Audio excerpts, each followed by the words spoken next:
Hello everyone, this is Mahinoor. आज discuss करेंगे कर्ता प्रेक्षक प्रभाव। देखिए, ये आपकी एडवांस साइकोलॉजी के अंतर्गत आती है। ये मनोविज्ञान की कठिन शब्दावली है। मीन्स आप लोगों ने एग्ज़ाम देके जब बच्चे क्लासरूम के बाहर आते हैं तो आप लोगों ने उन्हें कहते सुना होगा कि पेपर बहुत ज़्यादा टफ़ आया है, लैंग्वेज बहुत टफ़ थी, आउट ऑफ सिलेबस पेपर था, ये तो कभी हमने पढ़ा ही नहीं। और बच्चे क्या कहते हैं, अरे एडवांस लेवल था, या फिर ऐसे बोलते हैं कि एडवांस लेवल आ रहा है आजकल के एग्ज़ाम्स में। तो ये एडवांस लेवल क्या है? देखो, ये एडवांस लेवल कुछ नहीं है, ये हमारी एक गलती है। मीन्स हम लोगों ने क्या करा है कि आजकल जो अपनी पढ़ाई का लेवल रखा है, जो स्तर रखा है, उसमें क्या करते हैं हम लोग सैम्पल पेपर्स उठा लेते हैं। हम लोग क्या करते हैं, किसी पब्लिकेशन का गाइड ले लेते हैं, कुछ ले लेते हैं, वन लाइनर्स ले लेते हैं। हम लोगों ने किताबों को छोड़ दिया है, हम लोग गाइड्स पे निर्भर हो गए हैं ज़्यादा कर। मतलब ऐसी लैंग्वेज हमने पढ़ना शुरू कर दी जो कि हमको ईजिली समझ आती है। लेकिन एग्जामिनर को इस चीज़ से कोई फ़र्क नहीं पड़ता कि आपको क्या समझ आता है, क्या समझ नहीं आता। एग्जामिनर जो पेपर सेट करते हैं वो अपनी एक स्टैंडर्ड लैंग्वेज में करते हैं। और यही रीज़न है कि जब कठिन शब्दावली आ जाती है, जब मनोविज्ञान के कठिन शब्द आ जाते हैं, फिर हम लोग यही कह कर अलग हट जाते हैं कि भाई अब तो एडवांस लेवल आ रहा है, आजकल एडवांस साइकोलॉजी आ रही है। ठीक है, लेकिन ऐसा कुछ भी नहीं है। आप चाहें तो सीख सकते हैं, अभी भी बहुत सारा समय है।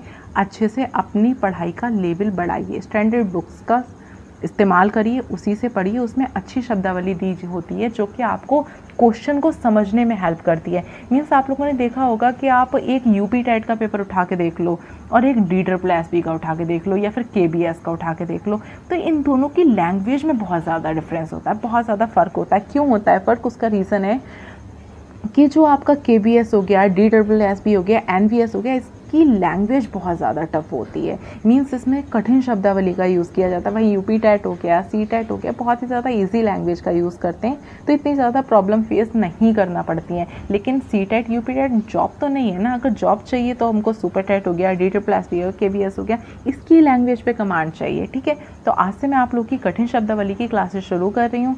जितने वर्ड्स हो सकेंगे एक दिन में उतने क्लियर करेंगे, आराम से चलेंगे। ठीक है, तो इसमें आपका पहला शब्द है कर्ता प्रेक्षक प्रभाव। तो अब आप लोग बताइए कि कर्ता प्रेक्षक प्रभाव क्या होता है। देखें, अगर आपने इस प्रभाव को समझना है तो आपको 3 शब्दों का अर्थ पता होना चाहिए।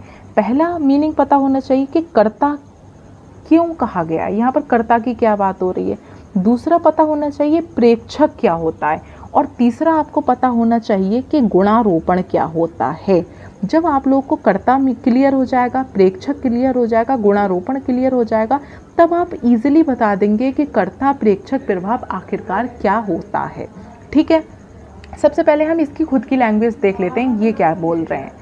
स्वयं अपने अनुभव या व्यवहार के लिए कर्ता और दूसरे व्यक्ति प्रेक्षक के उसी अनुभव या व्यवहार के लिए अलग अलग गुणारोपण करते हैं। आप लोगों को ये चीज़ समझ में नहीं आई होगी। ठीक है, तो हम इसको एक इजी वे में समझते हैं, डायग्राम की फॉर्म में समझते हैं। देखें, ये आ गया आपका छोटा सा डायग्राम, मज़ा आएगा इसे समझ के। देखें, ये कर्ता है, ओके, और ये प्रेक्षक है। तो आप कहेंगे वही शब्द हो गए? नहीं, ऐसे समझो, कर्ता काम करने वाला, जो काम करता है उसको क्या कहते हैं? कर्ता कहते हैं। बहुत ईजी। प्रेक्षक, प्रेक्षक का मतलब होता है ऑब्जर्वेशन करने वाला, जो कर्ता को काम करते हुए देख रहा है, वो है प्रेक्षक। यहाँ पर क्लियर? अब कर्ता कर रहा है एक कोई काम, कौन सा काम कर रहा है मुझे नहीं पता, लेकिन हाँ, कर्ता एक काम कर रहा है, और उस काम को करते हुए कर्ता को कौन देख रहा है? प्रेक्षक देख रहा है। अब भाई काम तो एक ही है, एक उस काम को खुद से कर रहा है और दूसरा उस काम को दूर बैठकर देख रहा है। जैसे देखो, मैं हूँ, मैं इस समय आप लोगों को पढ़ा रही हूँ, क्लियर? तो मैं पढ़ा रही हूँ, तो आप लोग क्या कर रहे हैं? मुझे पढ़ाते हुए देख रहे हैं। तो मैं हो गई कर्ता और आप हो गए ऑब्जर्वेशन करने वाले। ठीक है, यानी कि प्रेक्षक, प्रेक्षक मतलब ऑब्जर्वेशन करने वाला। क्लियर? अब कर्ता ने एक कार्य करा, इस कार्य से इसको क्या प्राप्त हुआ? अनुभव। अब प्रेक्षक ने कर्ता को कार्य करते हुए देखा, तो इसे भी कुछ ना कुछ प्राप्त हुआ, इसे भी अनुभव प्राप्त हुआ। अब कर्ता और प्रेक्षक, इन दोनों को क्या प्राप्त हुआ? अनुभव प्राप्त हुआ। अब इन दोनों ने इस अनुभव को प्राप्त करने के बाद अपने व्यवहार में कुछ परिवर्तन करा। देखें, आप लोगों को जो भी अनुभव प्राप्त होते हैं, आपका जो व्यवहार बनता है वो अनुभवों से बनता है। मतलब आप लोग जो रोज़ सीख रहे हैं, जो लर्निंग कर रहे हैं, जो आपकी एक्टिविटीज़ हो रही हैं, उनसे आपको जो नॉलेज मिल रही है, उससे क्या होता है, आपका व्यवहार बनता है। ओके, तो अब कर्ता ने इस अनुभव को प्राप्त करने के बाद में एक विशेष व्यवहार करा और प्रेक्षक ने भी इस कार्य को देखने के बाद एक व्यवहार करा।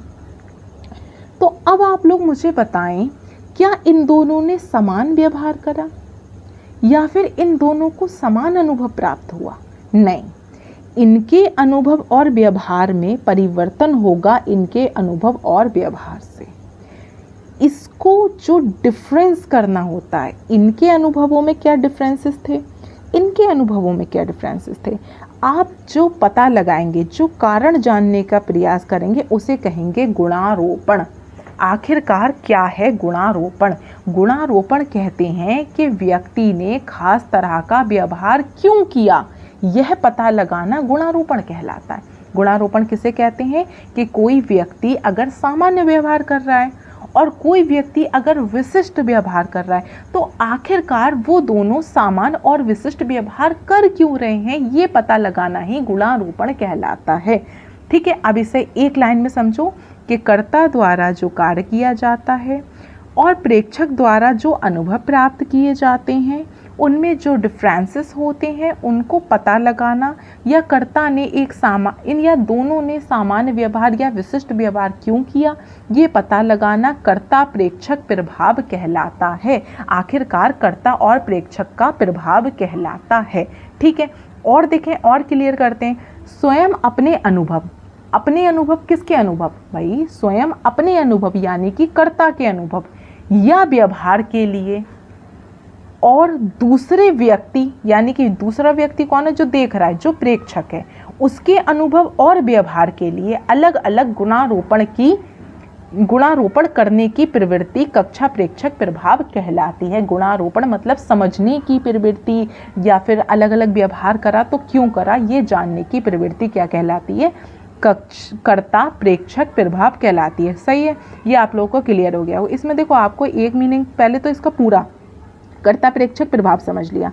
अब प्रेक्षक लिखो, एरो लगा के लिख लो, ऑब्जर्व करने वाला, ठीक है, ऑब्जर्वर।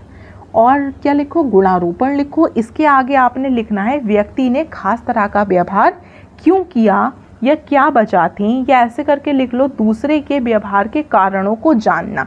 दूसरा इंसान ऐसा व्यवहार क्यों कर रहा है, ये जानना आपका गुणारोपण कहलाता है। देखें, गुणारोपण कोई आपका छोटा सा कॉन्सेप्ट नहीं है।